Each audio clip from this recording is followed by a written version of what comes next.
आज आपल्याला याची कल्पना आहे की विशेषतः आमच्या नव्या पिढीमध्ये एक there are new norms to be cool, आणि टू बी कूलच्या न्यू नॉर्म्स मध्ये doing drugs is cool. Doing drugs is not at all cool. आपण हे बिंबवलं पाहिजे, what is cool and what is not cool, आणि समजून घेतलं पाहिजे की नशा करणं, वेगवेगळ्या प्रकारच्या ज्या काही सवयी आहेत त्या लावून घेणं is not at all cool. त्याच्याकरता कदाचित 1, 2, 4 दिवस तुम्हाला त्यातनं आनंद मिळेल, पण त्यातनं जे जीवन बर्बाद होतं ते परत येणं फार कठीण जातं. आणि एक ॲडिक्ट हा स्वतःचं जीवन तर बर्बाद करतोच, पण त्याच्या संपूर्ण कुटुंबाचं जीवन बर्बाद करतो.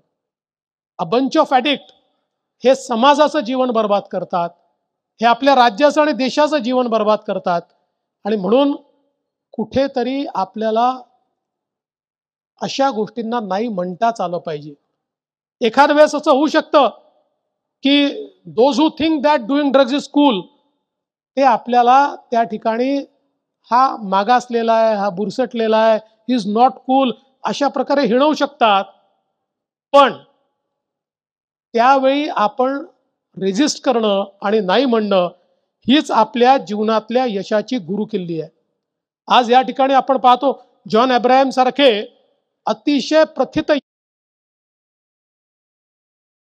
कलावंत, ज्यांनी सगळ्या प्रकारची दुनिया बघितली आहे, पण ती बघत असताना देखील why John Abraham is cool, because he says no to drugs.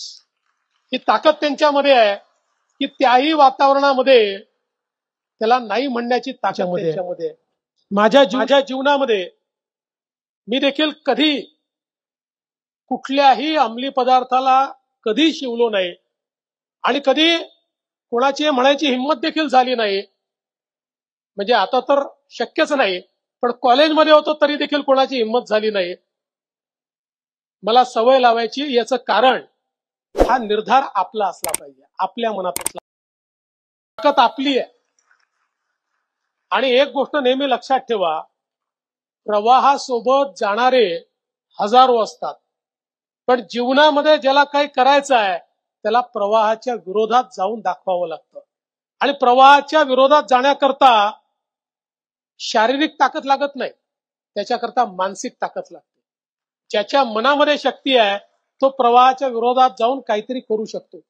त्यामुळे जीवनामध्ये काहीतरी करण्याची ताकद बाळगणं आणि त्याच्याकरता आपली मानसिकता तयार करणं हे अत्यंत महत्वाचं.